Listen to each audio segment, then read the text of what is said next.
Единствената патка телепатка в света. Тя чете мисли. Днес тя ще чете вашите мисли. Ако обичате, запален салон. Не ми ли вярвате? Сега ще се убедите. Вие как се казва? Така имате доста солиден го. С турската. Да, по-силно. Степанян. Радка казва, че предварително е знала това.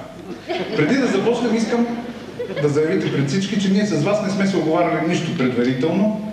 Нещо повече, сега се виждаме за първи път. Вярно ли? Вярвате ли на господин Степанян? Ако не му вярвате, да го смениме с някой друг. Да? Кой иска да го смени? Имате вод на доверие. Добре. Господин Степанян, намислете число от 0 до 9. Едноцифрено число. Сега го промените с което ли било друго число от 0 до 9. Забравете първото, мислете само за второто. Вие самия не сте предполагал, че тази вечер ще изберете това число, така мали Радка да е знаела предварително. Не така. А тя ми казва, че вече е доловила вашето число. Иска да изложи нещо записане в човката, за да го напише.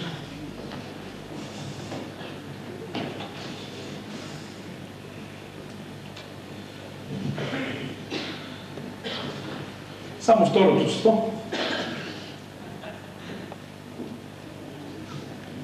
Кое беше второто число? 2. Ако Радка е познала, заслужава бурни аплодисменти. Покажете го на околните. 2 ли? Защо на репутация си сме?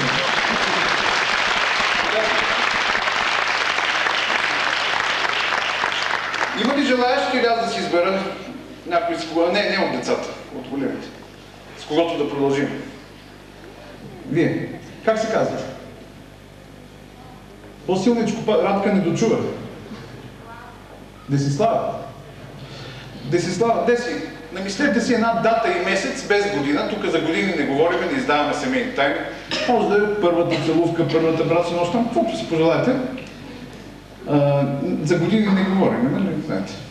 Дата и месец. Ако имате най-малки съмнения, че Радка е проучвала нещо из квартала ви, там по ОФ линия, може да измислите произволна дата, която не означава нищо. Или пък любимо вяща цифра или част от телефонния ви номер. Нещо съвсем произволно. Дата и месец без година. Пригответе се за смайващо четене мисли. Радка в ефир ще долови мислите на Десислава.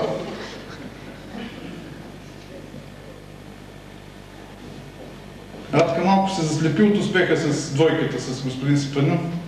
Си развали почерка, но важното да е верна дата. Така беше. Това е 4-ти месец. 4-то римско е написала. Покажете го на околните. Ако Радка е познала, заслужава много по-добре.